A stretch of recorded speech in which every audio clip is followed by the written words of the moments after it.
Hey guys, yours truly here. Just taking a couple of minutes for my Connecticut students, Connecticut prospects who want to come in with me and be a part of my army, be a part of my team, and just want to show you really quick on how to find the properties, what to do with them after you found that property.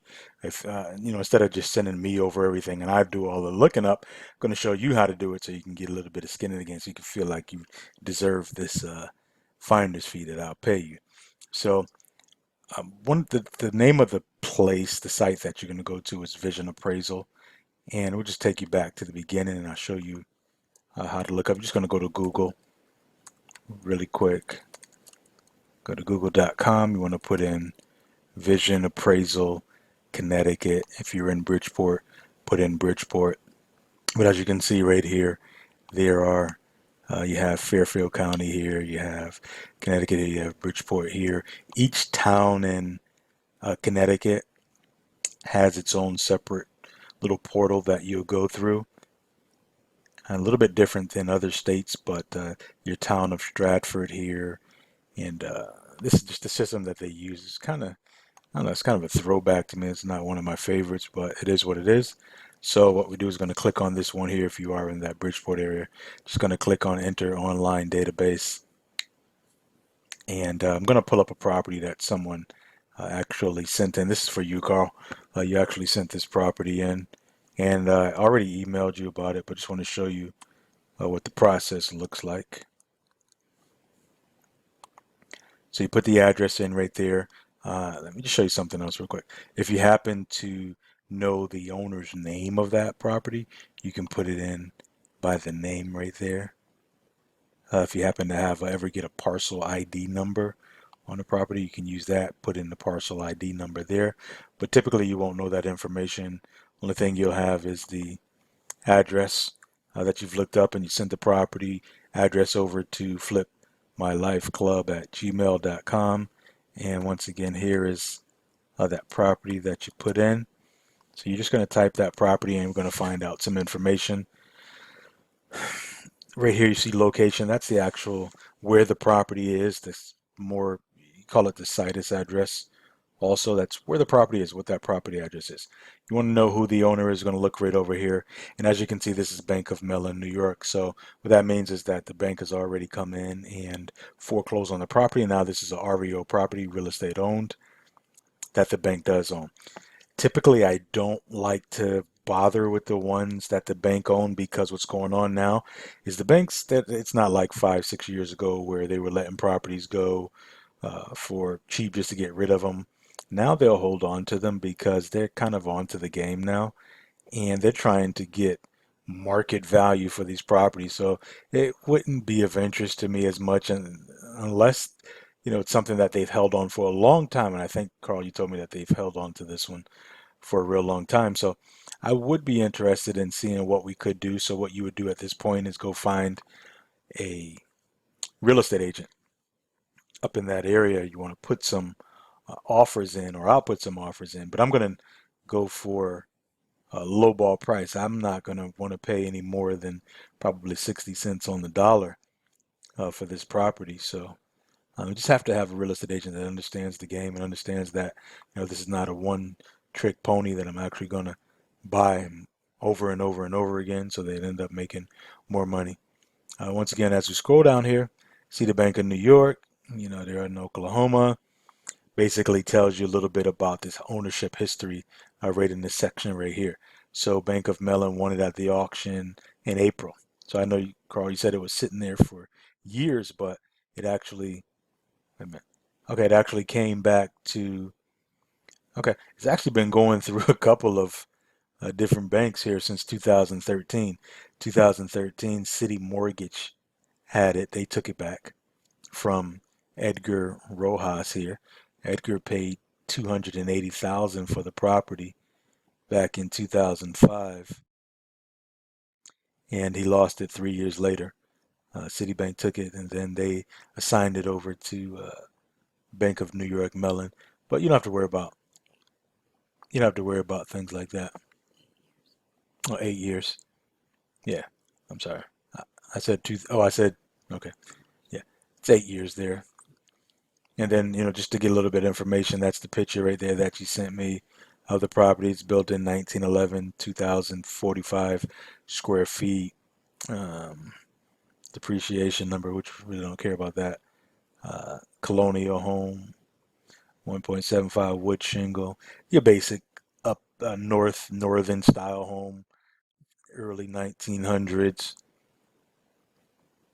Breakdown of the gross living area, which I'm just showing you this, but you don't have to worry too much about this part right here. The main thing that you want to look at is this information right up in here. Who the owner of record is. And what I can do is even just show you something else. I'll show you one of my old houses that actually got foreclosed on when I went through a divorce. But um, let me see if I can pull that old house up just to show you the something.